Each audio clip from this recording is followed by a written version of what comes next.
Welcome back, everybody, to another live stream repair. If you couldn't tell by the loudness of our voice, that baby, and the squealing, that baby is awake, so normally around this time she's asleep and we gotta be sneaky and quiet, but we can be loud and obnoxious now. Anyways, we've got 4 HomePods that need to get fixed up, all 4 of which have no power. Who'd have guessed?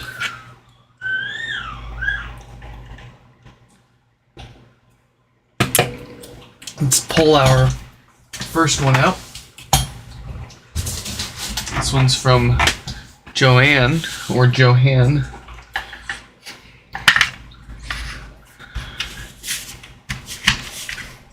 Get everything nice and centered. Yeah, we've been goofing around. Beautiful. So first things first, we are going to check our symptoms for Joann's HomePod here with a known good power cable. Let me shoot Johann a quick email letting him know we're starting theirs now.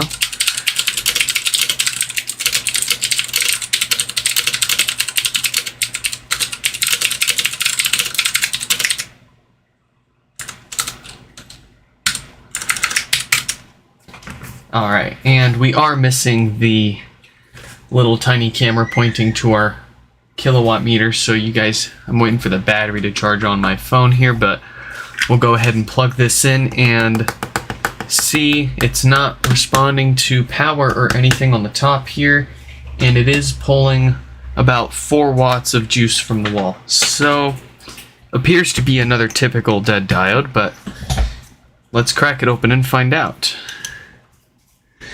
Welcome, Mike. Welcome, welcome.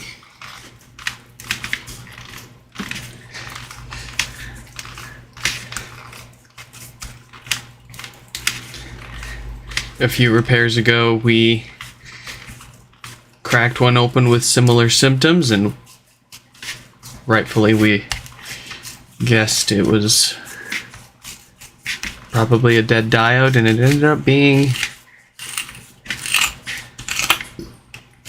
a dead power supply.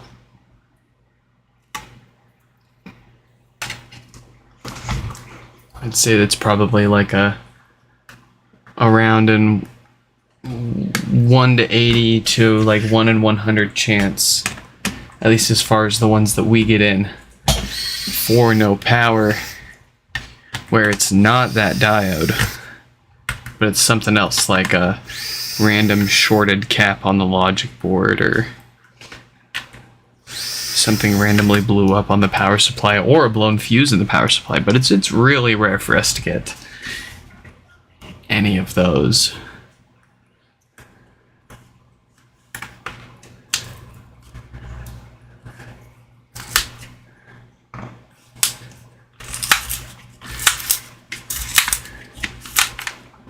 What's this at? 2%? Let's plug this into the fast. Oh, we don't have it on the fast charger. Darn.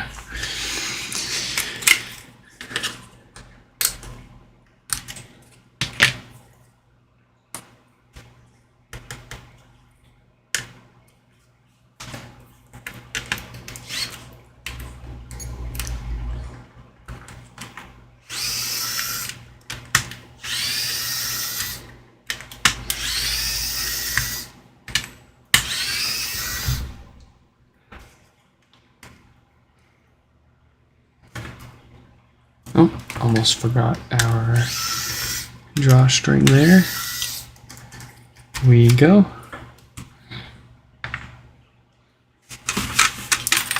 And the HomePod is now brainless.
Time for the pry!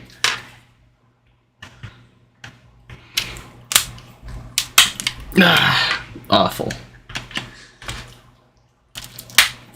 Equally awful.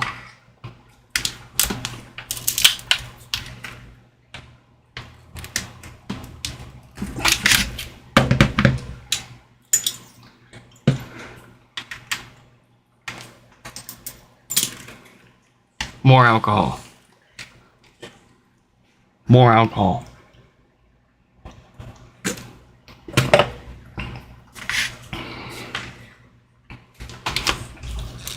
Yeah, there we go.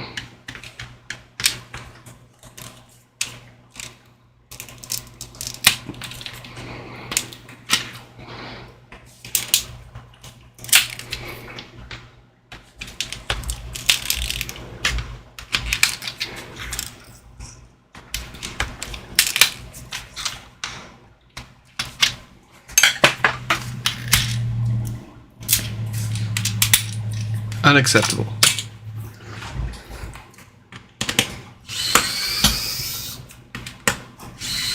Wow, look at all that dust.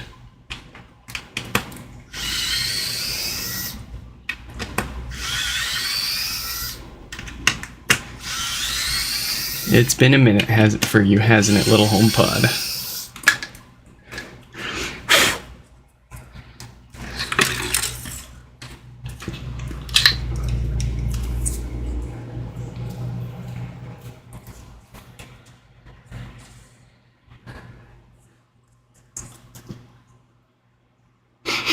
Subwoofer seems to be in good shape.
Hey, Teo. Welcome.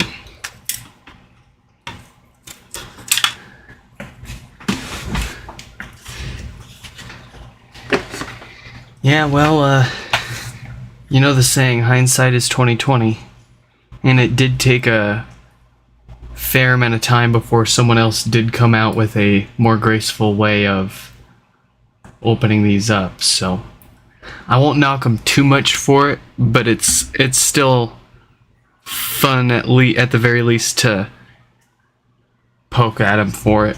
They weren't the only ones to do it either. Everybody at the time was rushing to tear the thing apart and say that it was absolutely irreparable.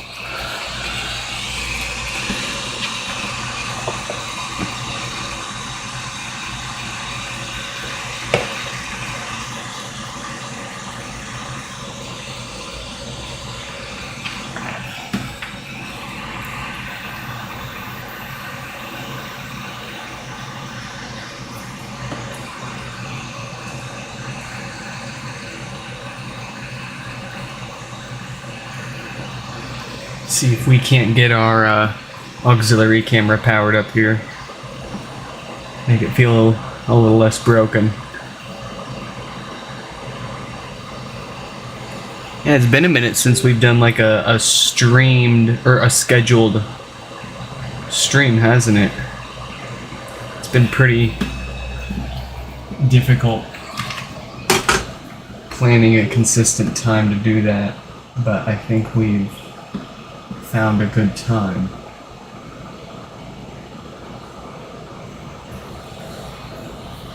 And boom, there we go. We got our camera back. Let's get this fresh new diode prepped and we'll make this HomePod happy.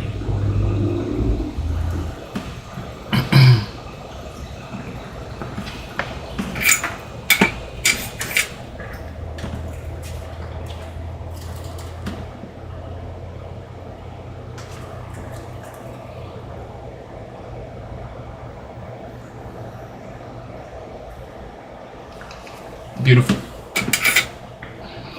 Just give it a few taps, that's all it needs.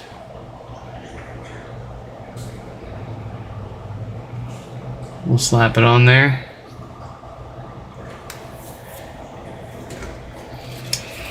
Hey Teo, thanks for the spot.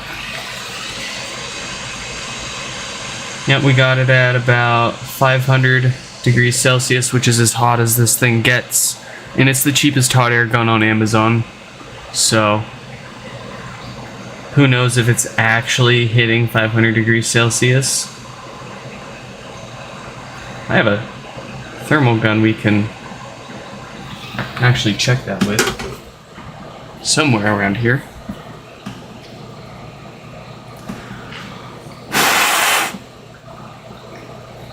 But in any case, this board is a sucker for heat, so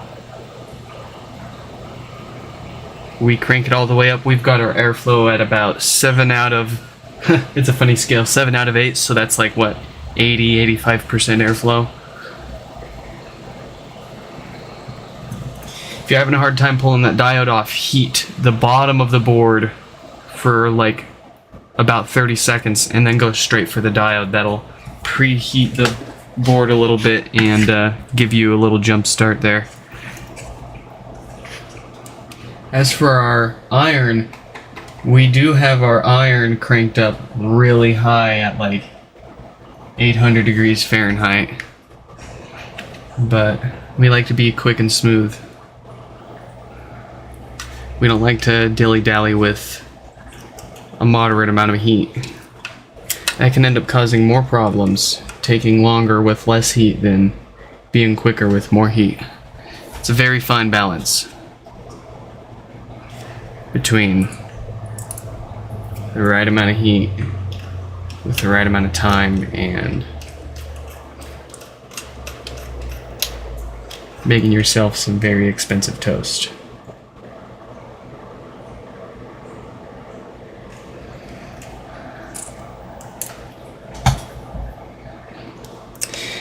Yeah, you know, I think it's because of the flux.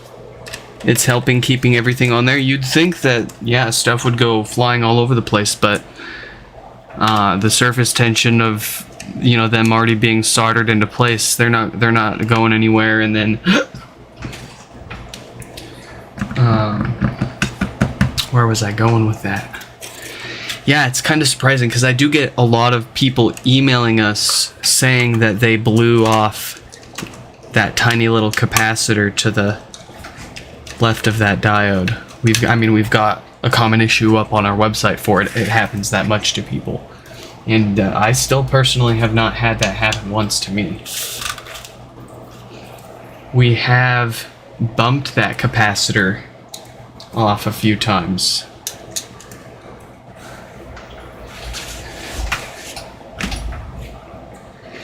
And I've definitely had my fair share of components blowing off of boards working on other things, just not with HomePods in particular. I don't know. Maybe we've gotten really good at it recently with all of our HomePod experience, or maybe it's something we're using. Maybe just let out a fucking 5-second fart. Also, yeah. there's a store called Movic, and they're releasing a line of home decor inspired by neon just Ooh. Alright, so I have airplane mode turned on this phone, and it still refuses to, There we go.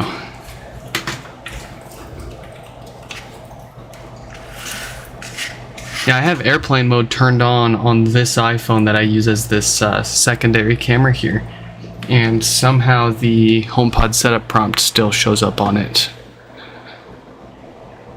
What is going on? Wi-Fi is off. Bluetooth is... Why is the Bluetooth still on? I had that off. What a jackwagon. Okay. Enough distractions. This thing is powering on. It sounds good, and it's got a great offset of about 9 millivolts. So, far below that 50 millivolts we like to keep things under, so perfectly good to go.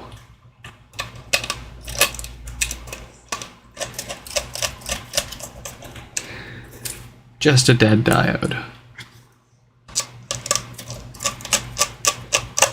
Will the other three be this easy?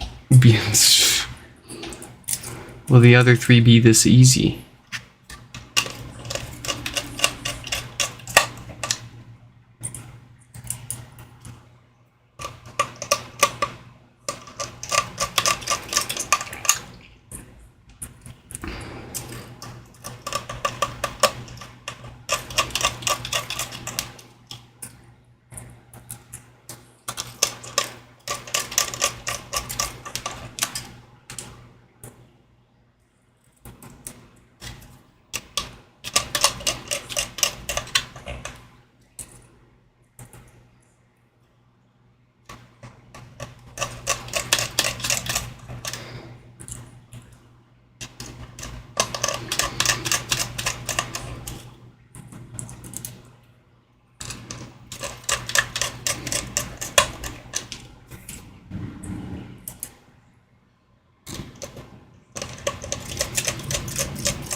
Okay, everything is screwed into place. Stupid check. We're good.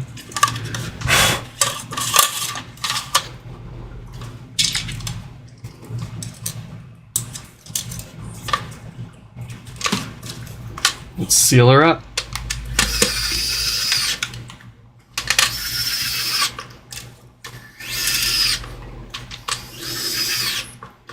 I have not had the pleasure of working on any PlayStation 5s yet, let alone even seeing one in person.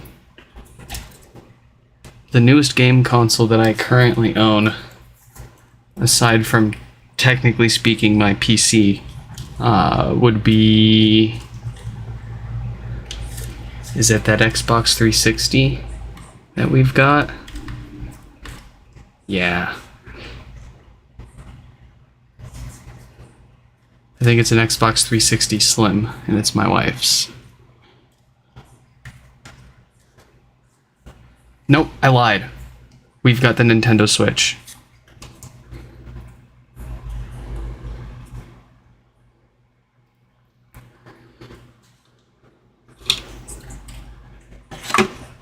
But I never touched that thing. I should.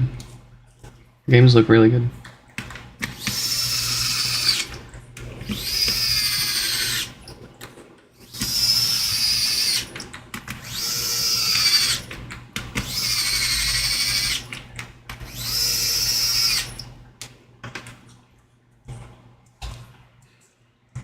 We had a Steam Deck in a few weeks ago for no power issues. It wouldn't power on and it wouldn't light up at all even if you plugged it into the charger.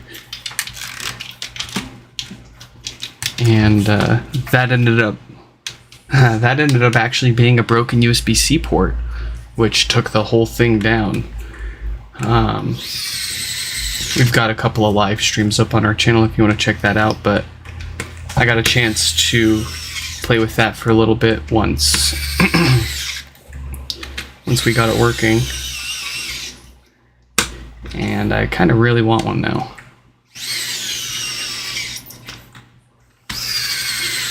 It would just be so convenient to have like the handheld form factor of a Windows PC.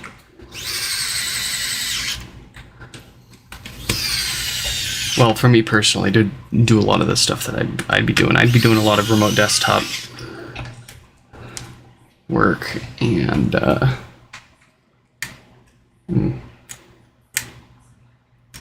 come on, there we go.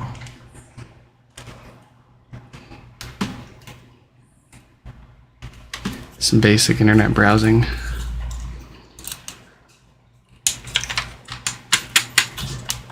But my iPad does really good at that too, so.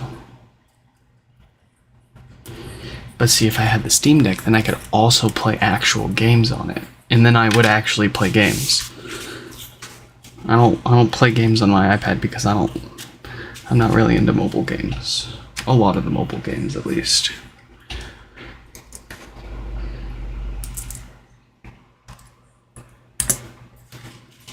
Yeah, getting ahead of ourselves.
Did I narrow the short to the USB port with our FLIR?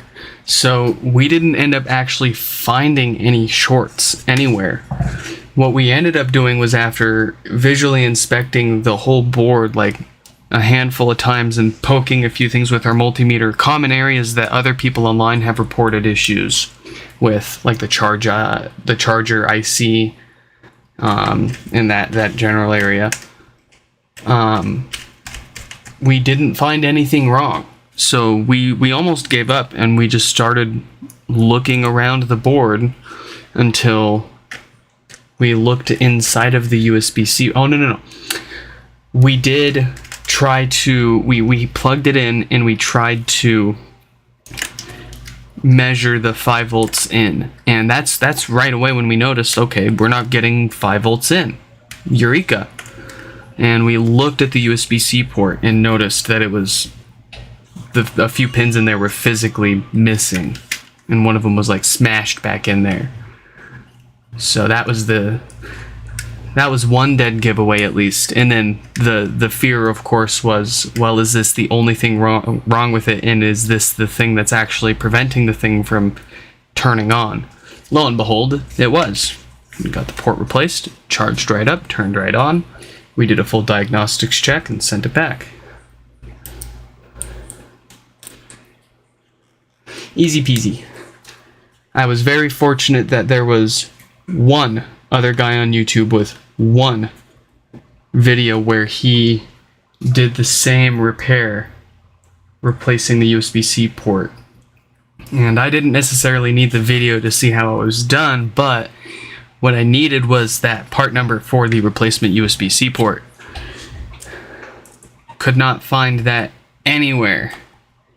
And dude came in clutch in the comment replies to somebody else asking the same question. Hey, what's the part number for the replacement USB-C port that you bought and used? And it is an exact fit. Beautiful. Would I do it again? Absolutely. You got a broken USB-C port on your Steam Deck? Send it in, we'll fix it up for you.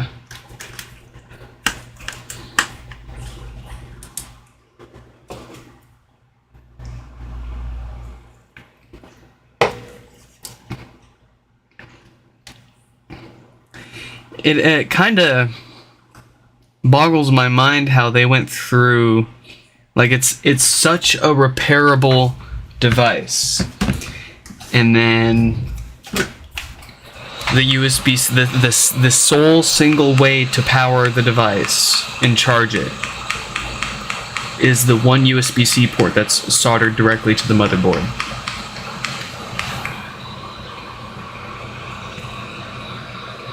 Dropped the ball on that one.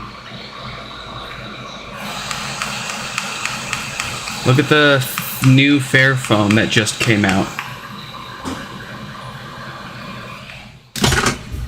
Look at how easy it is to make a modular USB-C port.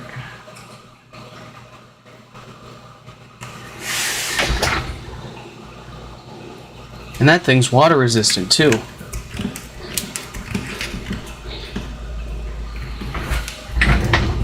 Well, anything's water resistant depending on your definition. Johann is working again. That brings us to, let's see, number 2 from Alex here. Alex also has no power.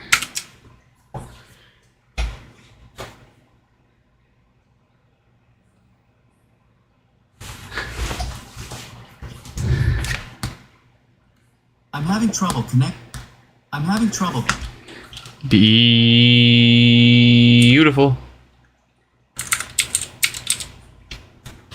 Let's get it out of here. And take a look at Alex here. Another one with no power. We've got a known good power cable. I will not lick it to prove it to you, but we will go ahead and plug this into our HomePod and check. It is not doing anything at the top here, and it is pulling 5 watts from the wall. So, most likely another one of these dead diodes, exactly like Joann's a few minutes ago. Let's knock it out.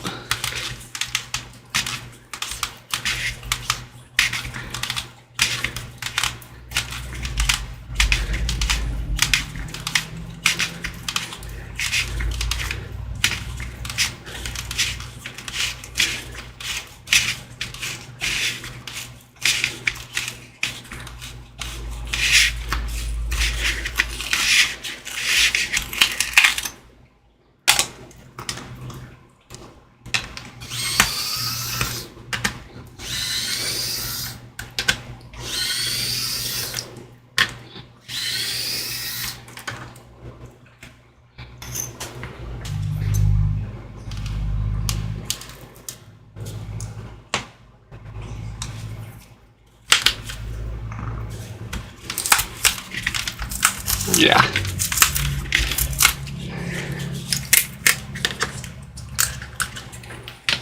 Get a lot of people asking me about this adhesive right here.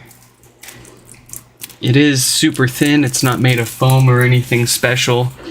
And it is, to the best that we can tell, purely just to kind of stick that upper display down, and with the screws that it's got to hold it into place.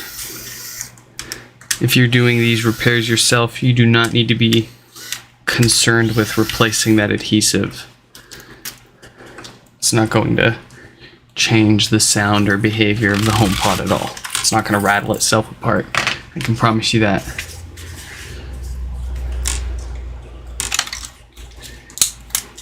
And it does not seal anything because everything above the subwoofer is in free air, unsealed. So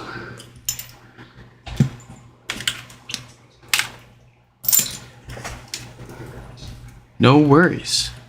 How easy is it to get that white fabric clean from severe dirt and grime? So depends on what it is that stained it. Light to moderate stains you can get away with just some 99% isopropyl alcohol and a white cloth. You don't want a dyed or a colored cloth. The color will rub off onto your mesh. For the heavier stains or ones that are more thoroughly dirty, you can take it apart. I've got a video linked on my website for how to remove and reinstall your mesh. And you can use, I've heard a lot of great results with OxyClean. I haven't personally tried bleach yet, but I imagine bleach would do really good. I just don't know if it'll have any negative interactions with the material here. But reportedly OxyClean is good and safe. It hasn't ruined people's stuff. And if you're worried about that, dish soap is also a nice, safe way to clean these up. You know, take the mesh off, of course, and warm water bath with warm soapy water. Oh wow, we don't even need to pry this up. Look at this.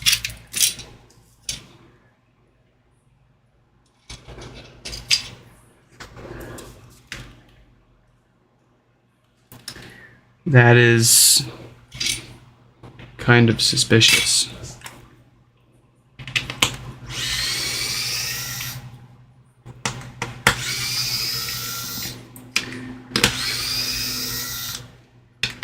The problem with dyeing the HomePod any color, even if it's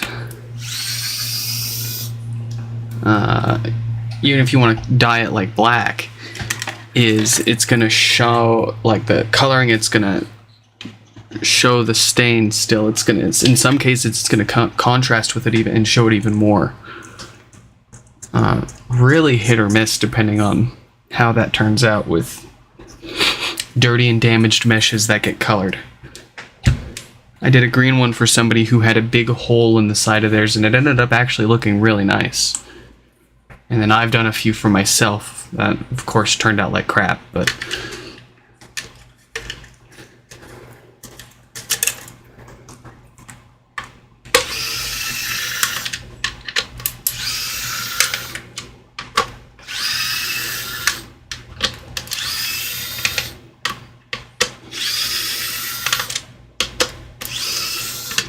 this thing is like, my guys, this is what I'm talking about. This isn't even glued in.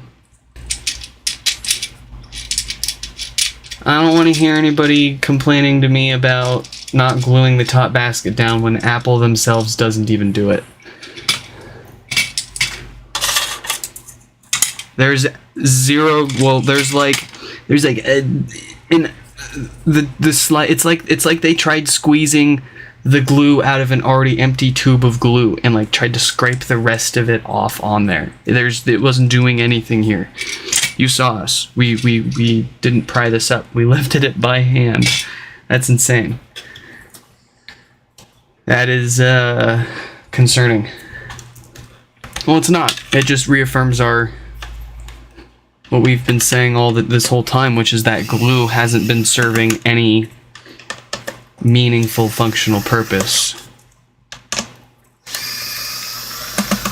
Essentially, none of the glue or adhesive in this thing has. It's done nothing other than serve as a means to make it more difficult.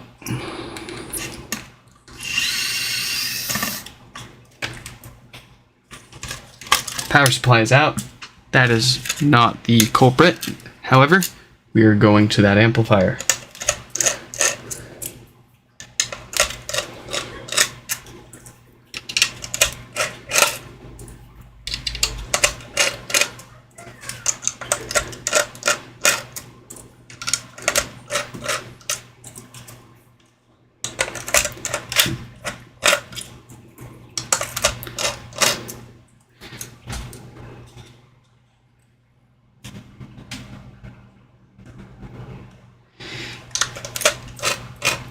Yes, absolutely no reason not to like save the dye bath and reuse it. I just don't have the room for it, and we don't do it enough to justify keeping it around. Don't save the dye bath. They get moldy. They do get moldy. Well, I put vinegar in mine. It'll still get moldy, yeah. So if you're not using it enough, Like if you're gonna use it the next day, refrigerate it. I would give it probably like a week before you gotta chuck it. Keep it in a cool, dry place. Ironic that it's water, but I gave her that last like weird apple leather teething stick. She put it in her mouth and gave a chew and went. And she actually like, cause she can actually kind of chew on it now. Yeah, she's got those teeth, and she needs something that's like, she wants to dig her teeth into something. Yeah. And I prefer it not to be my finger. Sorry, didn't mean to drop it in your mouth. No, I mean, I imagine if we lived in like a perfectly sterile environment, it wouldn't be a problem. Well, if you lived in a perfectly sterile environment, nothing would be a problem, except going outside, where it's not sterile.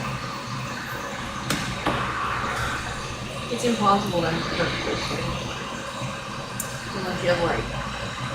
Well, sterile enough that your dye bath wouldn't go moldy in a few weeks.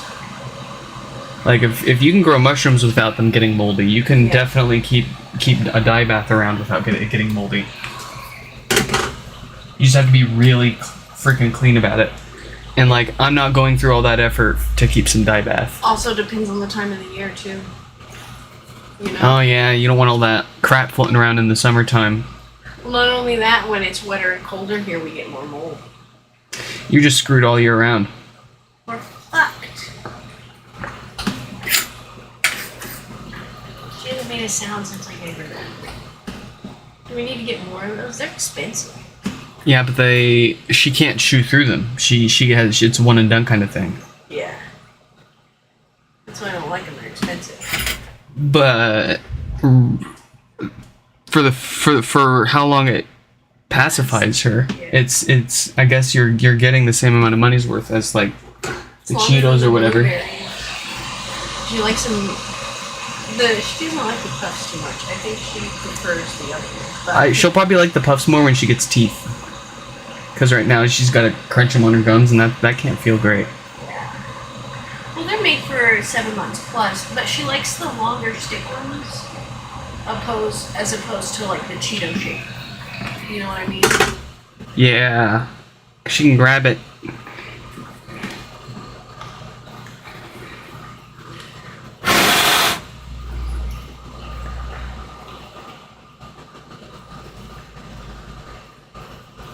What causes the random pops?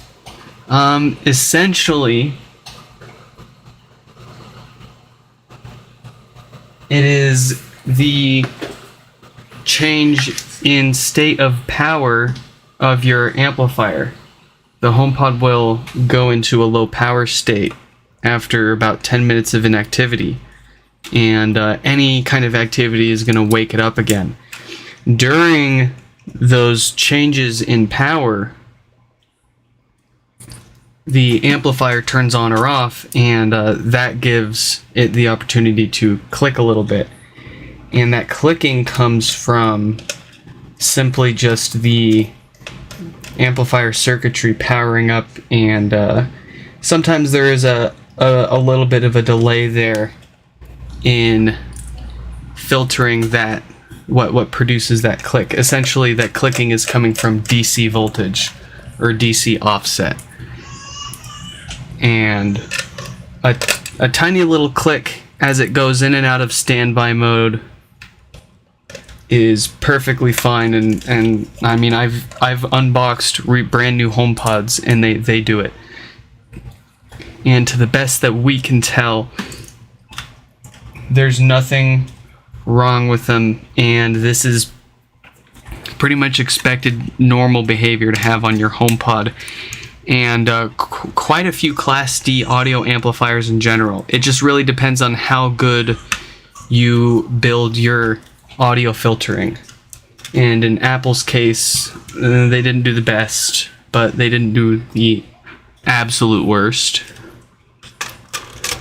The problem is it's really hard to tell the difference between a normal pop that's caused by that little delay before it filters that DC offset and a constant DC offset that isn't going away because the filters have started failing. So that's why you see us do what we're about to do here and now, which is connect our test woofer to the amplifier. Our test woofer has a connection to a multimeter, which is plugged into our PC and displaying on the bottom right in red there. And so you see whenever I stab the subwoofer there, that number fluctuates. This is going to tell us how much DC offset this amplifier has, and essentially how good or bad the filters are.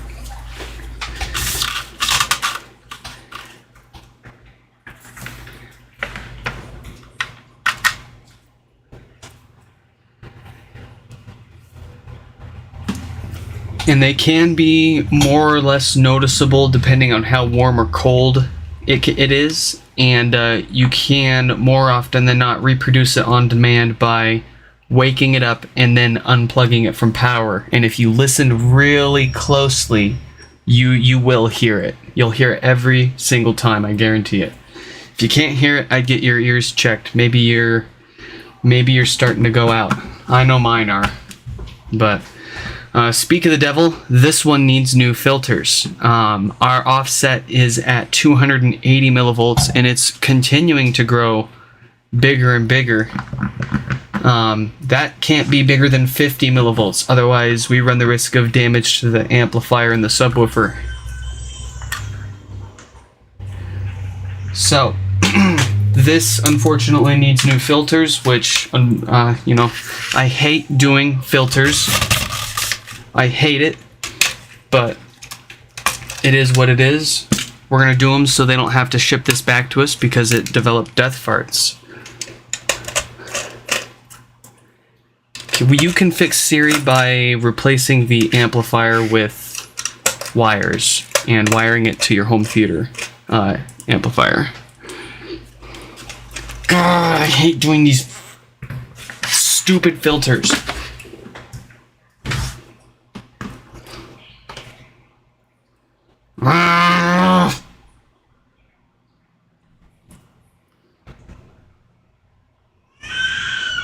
How did they screw this up so hard that it only takes one of these four to completely screw this, like just completely disable the whole HomePod?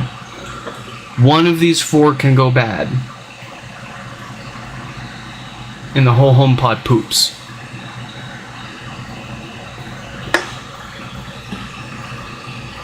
And this is also why I give a repair estimate range. I say, for no power, $60 to $70, because I am charging you to do these caps, because it's not fun.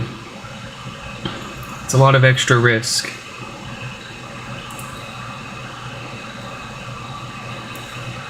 But it's a lot better. It's a lot better to do that extra $10 of work here and now than $30 to $40 of shipping both ways, and then paying for my time again when it develops those dreaded death farts. I would really much prefer to never have to do any filters again and just not make the extra money. I would love to just go out of business for HomePod repairs, and Apple just like completely changes the game and everybody can fix these themselves at home, but that ain't gonna happen. So here we are, ranting and raving about a couple of caps.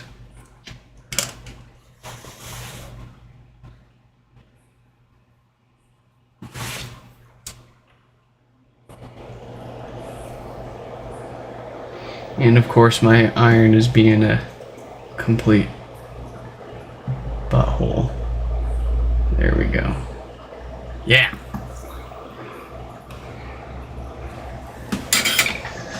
I did not want our repairs to take twice as long today.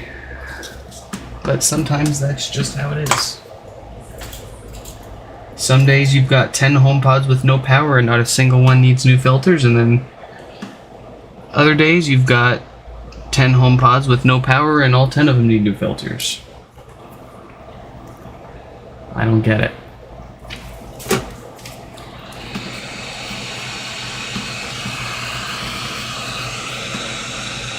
We're not quite smart enough to be able to simply look at a circuit and go, yep, that's an improvement over the previous generation. But from what we can tell, they did make a few obvious improvements, like cooling the main amp chip, which we saw a few times blowing up on the channel here. That is ugly as all sin.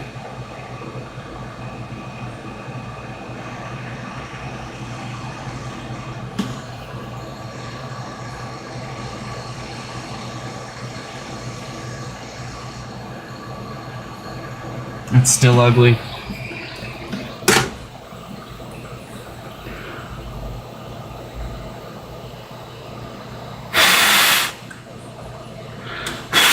But they're not going anywhere, and they are square on their pads, so we'll take it. They also used a beefier diode. I don't believe it matters, but they did. The one that you see fail and cause no power. Which, to reiterate, I don't personally believe the diode failure has anything to do with anything other than just a bad batch of a poor quality component. They were not under spec'd.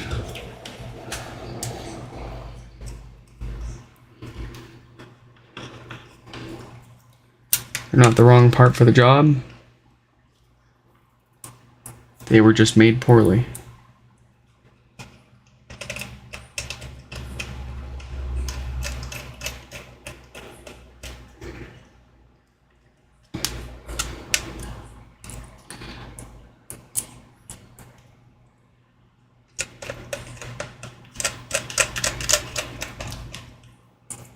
Oh, and then there's also the fact that they made the rubber base on the bottom a lot easier to take off as well. So now I wonder if one bricks itself, if the Apple Store can now restore the software in-house, or at least ship it out to get restored, or if they still completely throw them in the bin anytime anything goes wrong with them, like they do with the first gens.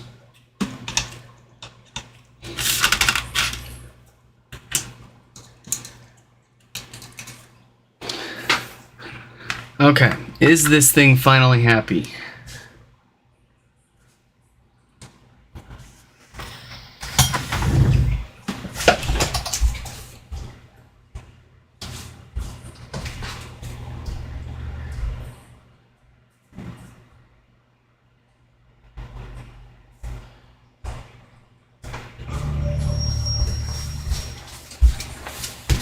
Ooh, look at that.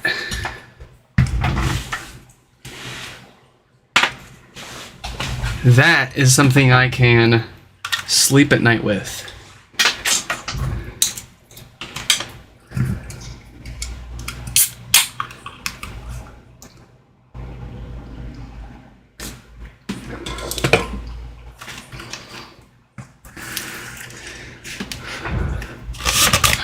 All right, let's get this one put back together and see if we can't knock out these other two here.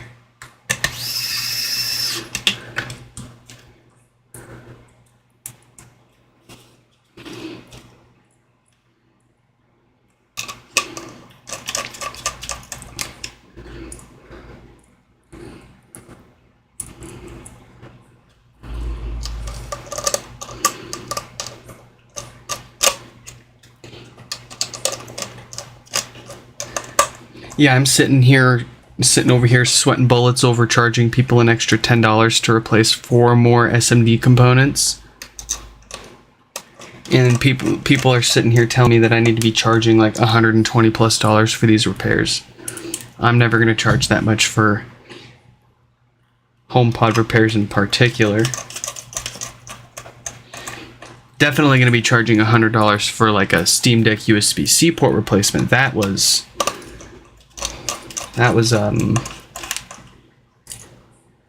intense.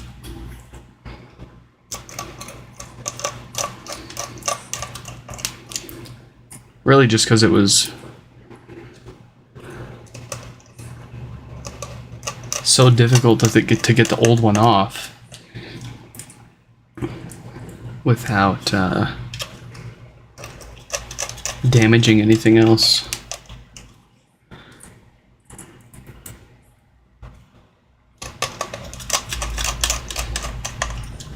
But a lot of it has to do, for me at least, not like a lot of it has to do with how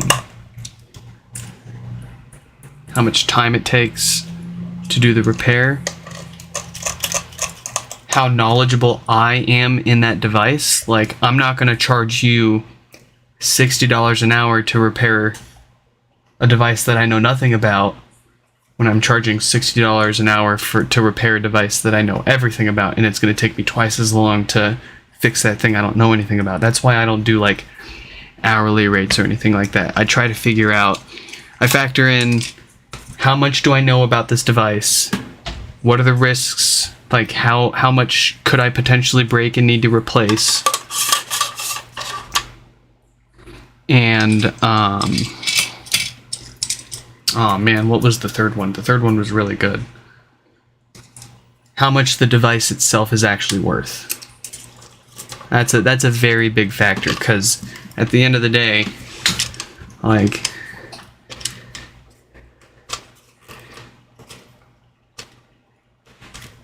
it sucks to see a lot of people still paying way too much for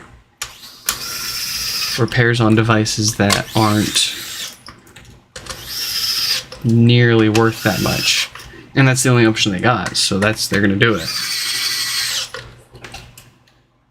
And even for as little as I charge for my repairs, we still occasionally get people emailing us for international repairs, and we're still like their best option, even when shipping each way is $100, and I'm still charging my full repair price. People are still straight up paying $260 to $300 to get their first gen HomePod fix. It's insane, and I feel awful, charging people that much, especially when more than 2/3 of that cost is shipping, or just about. I'm bad at math. Don't quote me. Don't check my math. But you get the point. What a world we live in. What a wild world we live in. Oh, and get this.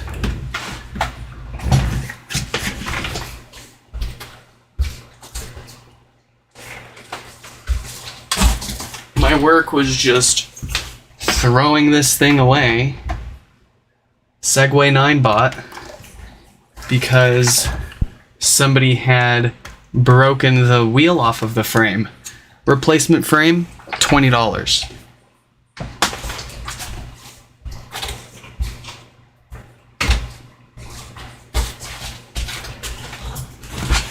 And it's going to take like an hour to swap it all out.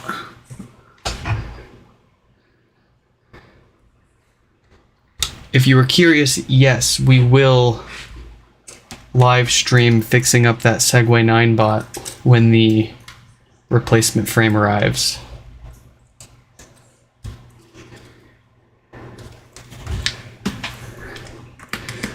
Ooh, I've got a very fun episode or a video coming up soon, because my work was throwing away a whole bunch of good stuff, from desktops and servers to literally Segways and drones. I'll be making a video soon on all the stuff that I was able to snag from the trash bin at my work before it went to the heap. Boggles my mind what people throw away.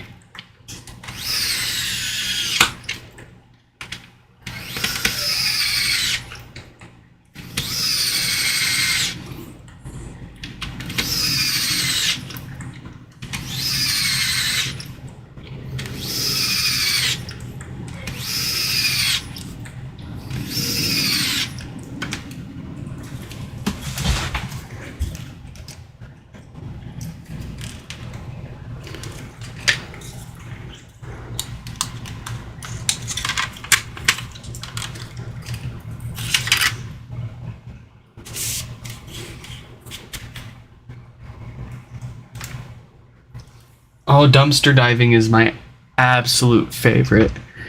And what's funny is I've never even actually, like, straight up dived into a dumpster. We've at our office, at my daytime job, we've got like a whole warehouse area, and they've got an area of the warehouse dedicated to people that work here just dropping off whatever e-waste they don't want to deal with anymore. And then like every year or so, my work will call an e-waste company to come and pick it all up.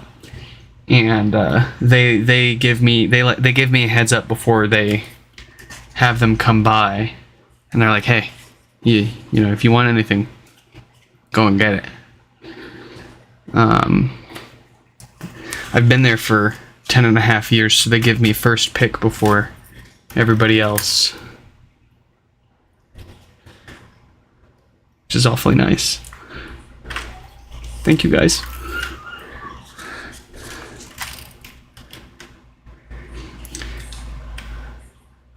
Oh man, it's just funny because some people look at you weird that you're just taking this like broken, or honestly in most cases perfectly functional, just slightly older stuff.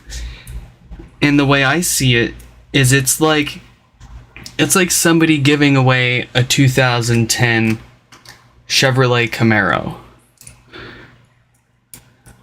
And nobody wants it because everybody's got 2020 Chevrolet Camaros already. Or 2020, they've already got the new Camaro, so nobody wants this thing. And because the dude could only sell it for like $1,000 or $2,000, it's not worth his time to sell, so he's literally just going to throw it away. It's not worth his time. But Joe Schmo or Mr. Nick Fix over here, he doesn't have any Camaro. So a free 2010 Chevy Camaro is a hell of a lot better than the zero Camaro that he's currently got. So it's mine now.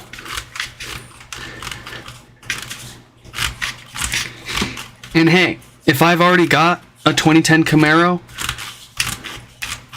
or even a 2009 or 2008 Camaro, I'll probably still take it, because I probably know somebody that needs one too.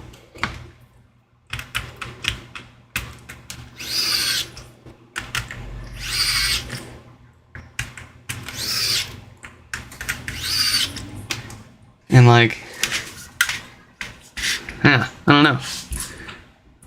But then there's I've also definitely probably got a different mindset than a lot of people. The average person looks at a pile of trash and goes, and I look at a pile of trash and I go, is there anything good in that? Anything good in there?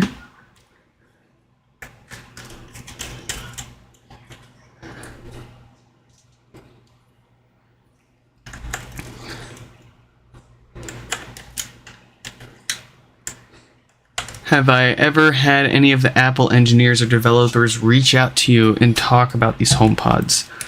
Unfortunately, I have not.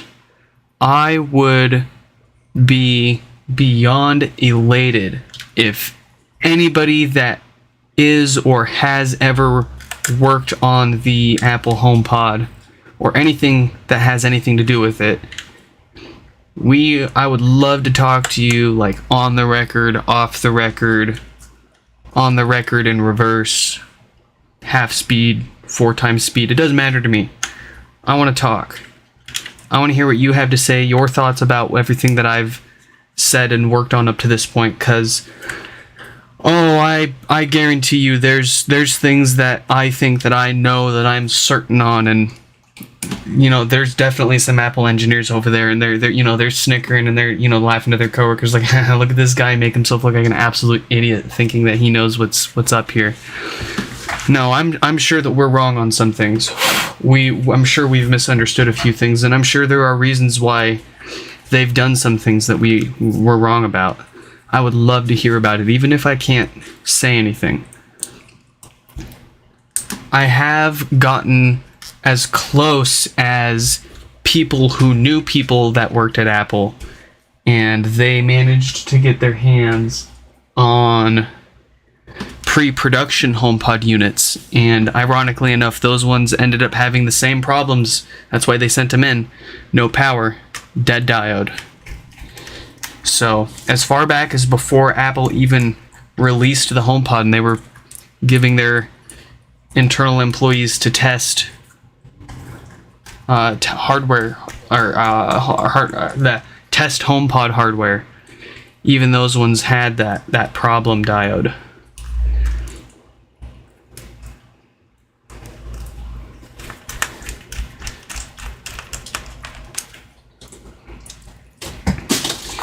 Uh-oh.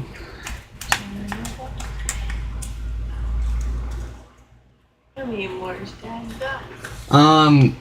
It is getting way too hot for me, so this is actually going to be the last one. Okay.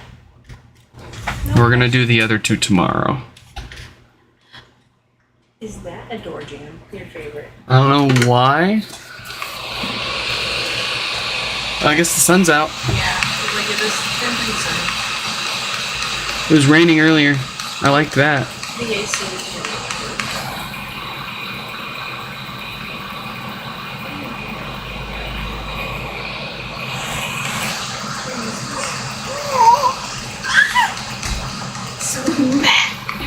Did you hear that? Yeah. Is it good one? Is it Dad? You want to clap the wall?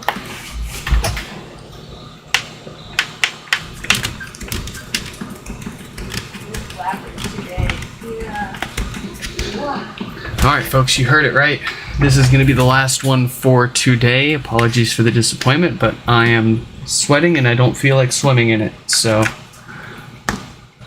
there we go. If you are curious about how to do your own repairs, how to reach out to me to get it fixed for you, or purchasing a refurbished HomePod or parts from us, you can find all of that up on my website, nixfix.com. Of course, we got the common issues section, mail-in address where my contact info and other people around the world also fixing HomePods. Hopefully, if you're international, you can find someone cheaper to ship it to, and I'm not your only option. If I am, I'm still happy to help, but oof, shipping will not be cheap. I'm having trouble connecting to... It's working. I'm having trouble... And it sounds beautiful.